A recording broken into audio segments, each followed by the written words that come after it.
Саламатсыздар ма?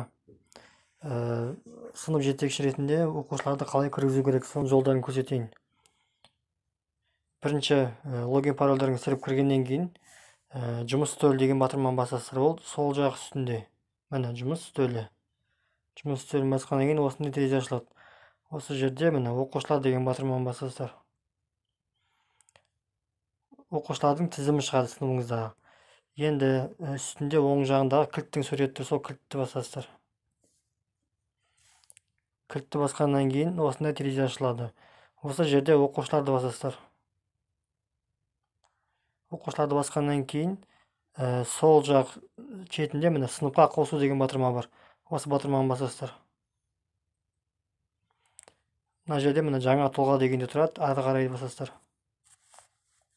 Міне бізге сынып жаңадан кіргізетін баланың данныйын осында енгізу керек. Мында мектепке келу күні дегенге келген күнін жазасыздар приказбен. Мысалға 08 01 09 2020. Мында астына да сол бір датаны жазасыздар.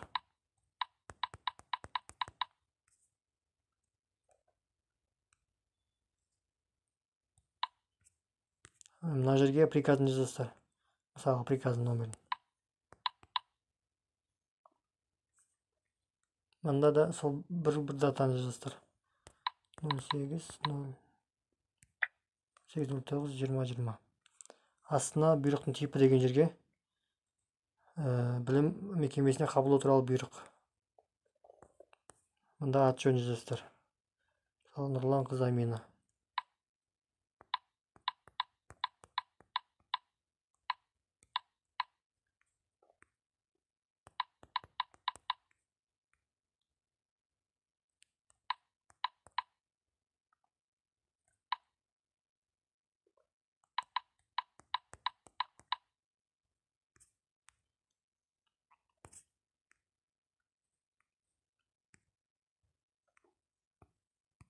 Так, болды, ары қарай.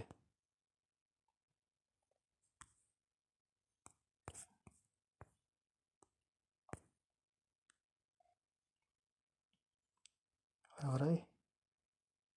Жасау деген басасыздар. Болды. Жаңадан келген оқушыңыз сыныбыңызға кірді. Мына астында логин паролі бар.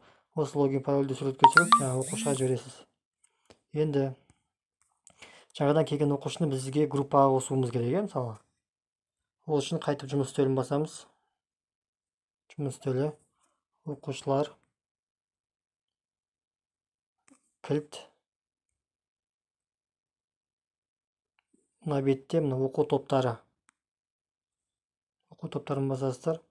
Міне сыныбыңыздағы топтардың тізімі тұрады мұнда. Мысалға жаңадан кіргізген Нұрлан қызы Амина деген баланы біз бірінші топқа кіргізуіміз керек. Бірінші басамыз, таңдаймыз. И осы жерде міне сол жағындағы тізімдегі балалар бұл осы топтағы балалардың тізімі. Оң жағыңызда жаңағы мына топтағы жоқ балалардың тізімі ғой, сол оң жағындағысы. Енді осы жерде жаңағы қызды табамыз. Нұрлан қызы Амина. Міне Нұрлан қызы Аминаның жанына галочкасын қоямыз. Галочкасын қойғаннан кейін топқа деген батырма бар үстіңгісі. Соны басамыз. Міне осы бетте бізге күнін сұрайды. Қай күннен бастап бұл қызды, оқушыны осы топқа кіргізейік деп. Сол жерге сіздер баланың приказбен келген күнін жазасыздар. Мысалы 08-де бағана 08-де дейсіздер де сақтауды басасыздар. Міне болды. Жаңадан келген Нұрлан қызы Амина деген оқушымыз міне группаға енді болды. Бұл бала енді пәндерде көрінетін болады. Сіздер де өстіп жасайсыздар.